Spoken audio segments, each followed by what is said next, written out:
You always sew buttons with at least a double thread so that they are stronger. So it's one piece of thread that's gone through the eye, and two tails are here at the end. And I'm going to use the T method of making a knot and just treat those two ends as if they're just one thread, wrapping it around the needle, pulling it to the end. Got that great knot. Now for our sample, it's just a folded over piece of muslin. We've got our shanked button. So you can see that the shank is that loop at the bottom of the button. We're going to bring our needle up from the back of where our button is going to be.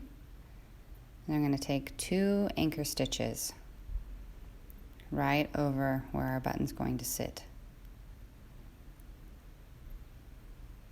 We do this for extra security. Buttons get a lot of tension during the run of a show, and they become loose even if you sew them on correctly.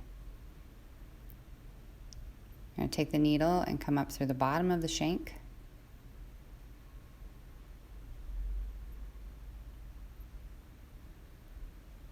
And then we're going to take a stitch in the same place we did our anchor stitches.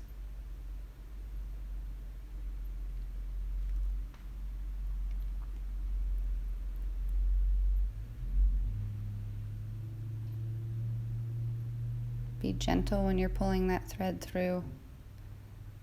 That will help not get too many knots. Oh, we got a bonus kitten appearance. This is Roscoe. You are going to do this 4 times, going through the shank, taking a stitch in the fabric, going through the shank, taking a stitch in the fabric. 4 times total.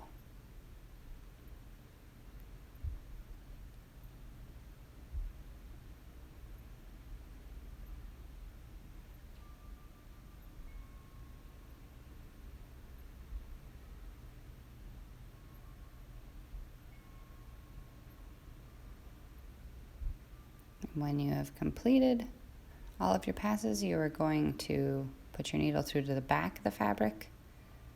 And what a great teaching moment here. So there's a big old tangled bunch of thread.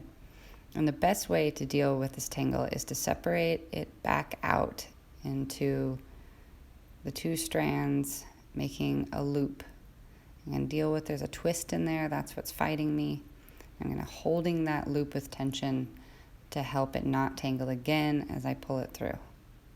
If I had just yanked that thread through, I would have had a permanent knot and I would have had to cut my button off and start it over. So be patient and be gentle with your thread. And now at the back of the button, I'm going to do another anchor stitch. I always have the option of doing a knot or doing anchor stitches. I like to mix it up.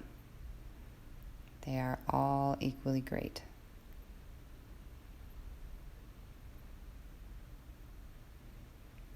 Snip off my remainder thread. There we have it, a shanked button. You can see there's all that space under there. So you would use a shanked button on something like a wool coat, something where a lot of fabric is going to need to sit below that button and in between the front of the coat. So a shank is to create space for fabric to sit nicely under it without being squished.